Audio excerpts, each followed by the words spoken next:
Hello once again. It's William. I'd like to outdoors, and I'd like to thank you for joining me for this episode of Wednesday Word. Uh, I would like to persuade. Yeah, I'd like to persuade you to watch all my videos. Uh, that's the word, persuade. I'm going to read two passages. One in Acts 18, and one out of Acts 28. In Acts 28, Paul had been brought before King Agrippa to plead his case.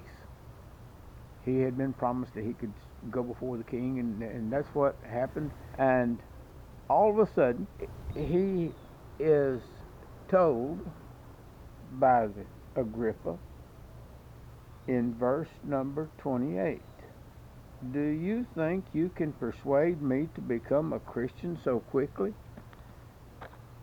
And Paul was really pleading his case, trying to convince them of what he believed. In Acts 18, verse 13, Paul had been accused of something again, and he was accused of something evil this time, even though he was seeking to persuade them. Verse 13. They accused Paul of persuading people to worship God in ways that are contrary to our laws. They were misinterpreting what Paul was saying, and they was calling him evil for it, but they used, I'll take it back, the translators used the same word, persuade. Well, there is a difference. In Acts 18:13, it's a combination word that uses the same word as it was over there in 26:28. But in Acts 18:13, to persuade or induce in an evil sense. Since the Jews were trying to say that Paul was doing an evil thing by convincing people to worship God contrary to the law. No. So they called it an evil thing. And in Acts 26:28,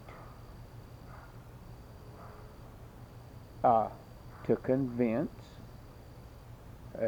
to apply persuasion, to prevail upon or win over, bringing about a change of mind by the influence of reason or moral consideration. A good thing. So, seeing those two contrary definitions, I looked it up in a worldly dictionary. To move by argument, entreaty, or to reason earnestly with a person concerning a belief, position, or course of action. Yeah. So, by all means, persuade somebody to follow God, especially when it is contrary to their worldly beliefs. May the Lord bless and keep you.